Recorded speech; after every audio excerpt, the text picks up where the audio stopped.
Buyers are pretty much in control of most of the market right now, and sellers are going to have to go through an adjustment period in 2025 to understand what the buyers are willing to pay for their home. Sellers have been in control of the Phoenix real estate market for over 10 years. One of the most common questions we get asked by clients all the time is, do you think the market's going to crash? Are mortgage rates going to come down? Is my house going to go up or down in value in 2025? Are you ready for what's next? The Phoenix real estate market in 2025 could go up, go down, or sideways. There's a lot of different opinions out there, and we're going to give you what we're thinking and what we're seeing on the street. The first thing we're going to talk about is Phoenix growth and migration trends. It continues to be one of the fastest growing cities in the United States.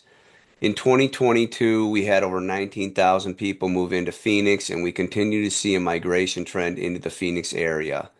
Now, some people say affordability helps, but I don't see that as much, and we definitely don't see that if you've been a resident for a long time.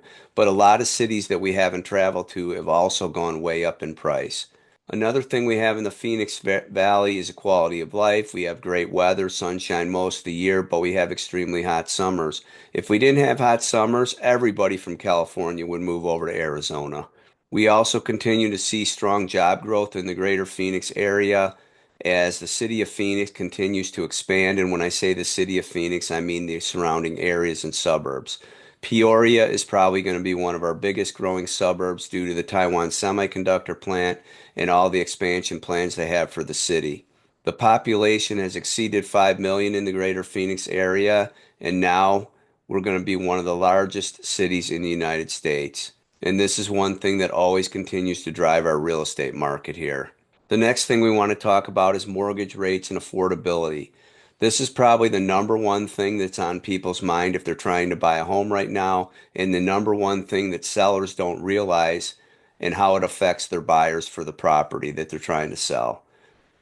Mortgage rates have fluctuated quite a bit over the past few months. Are we in a recession? Are we not in a recession? Is the Fed going to raise the rates, lower rates? What's the Fed going to do? Recently, the Fed decided to have a small cut. They were thinking of possibly up to 4 cuts next year, and they decided they're probably only going to have 1 to 2 cuts now. What happened then? Mortgage-backed securities were not being purchased and interest rates shot up. Now, even though these rates seem to be hovering around 7%, we're probably betting on between 6 and 7% for the balance of 2025. Builders are going to continue to do rate buy downs on the mortgage rates, and they're going to be offering incentives. Builders have changed the way they build some of their homes out. They're not offering as many customized features in some of the less expensive homes. Now, the one thing that people have to keep in mind with these less expensive homes, if you're going out into some of these far suburbs, you may get hit. Resell or trying to sell your home up against brand new construction right now is nearly impossible. Home price predictions are all over the place. Some people say that we're going to have a boom in 2025. Some people say that we're going to go down in 2025. But overall, prices are probably going to go pretty much sideways. Zillow claims that we're going to drop about 1.6% before stabilizing later in the year. I know Lennar Homes is predicted a lower first quarter profit for their company.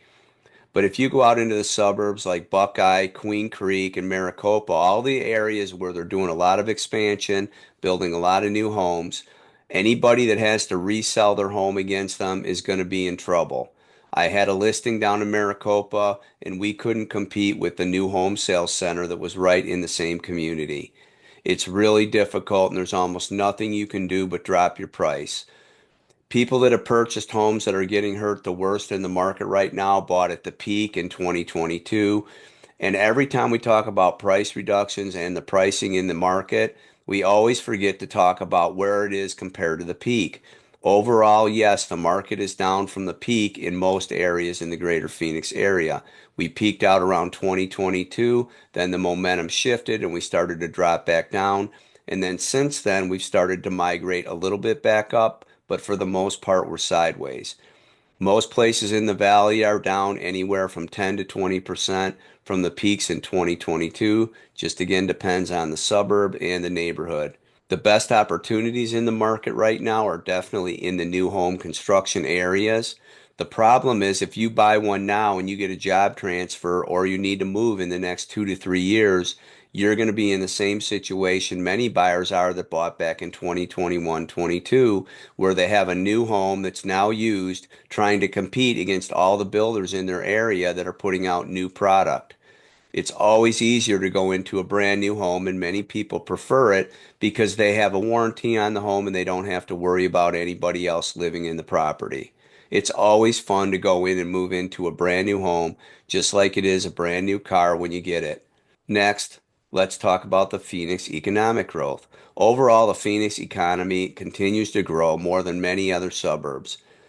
The fact that we had Taiwan Semiconductor come to the valley a few years ago and all the people that they brought with it. Now, when I say people, it doesn't mean our employment is getting a lot of high paying jobs for the local people. What we're seeing is they're bringing in a lot of people from other areas into our area instead of hiring a lot of new people. Overall, it will bring more people to the valley. The more people that come to the valley, the more demand there is for housing in those particular areas. The good thing about these jobs is they're higher paying jobs when they're available. Now, because of them coming to town, we've had a lot of other people and other companies come to town because of it. The suppliers for Taiwan Semiconductor and many other businesses related to the tech fields. Arizona has a great climate for data centers. The main thing they need to do is keep the units cool. The one thing that's always on the mind of everybody in Phoenix is the water. Now, a lot of these new plants that are coming in, like Taiwan Semiconductor, have to recycle their water and don't use as much public water as you would think. There's been a lot of water management taking place in Arizona for the past 10 or 15 years, and according to the City of Phoenix Water Department head, they're doing really well with water. Actually, we have more water now than we had in 1996. Every project that takes place in the valley is going to be looking at water usage. One of the biggest problems we have with water in the valley is people using their sprinkler systems at the wrong time of the day. Due to our dry climate, the water evaporates, it lays on the grass, and then it's gone. City of Scottsdale has decided that they're no longer going to allow natural grass in the front yard of new construction, so you're going to have to look at other options. And desert landscaping with low watering needs are really popular here. Next, let's talk about the rental market trends. The amount of new construction we've had in the rental market over the past couple years has put an oversupply into the market. We see that probably from 25 to 27, we're going to have a slight reduction in rental prices as all these new buildings compete for tenants. After that, we assume that the rental prices will probably stabilize and start to go up again, probably like 27 to 28. And rental prices and correlations are very important to our data because as rental prices go up, more people lean towards buying a single family home versus renting. When rents drop, more people move away from buying a home and stick with the rental. The next thing we want to talk about is smart homes and what's coming down the road. The EPA is going to force some new regulations on home builders over the next few years, and it is going to bring up the cost of buying a home.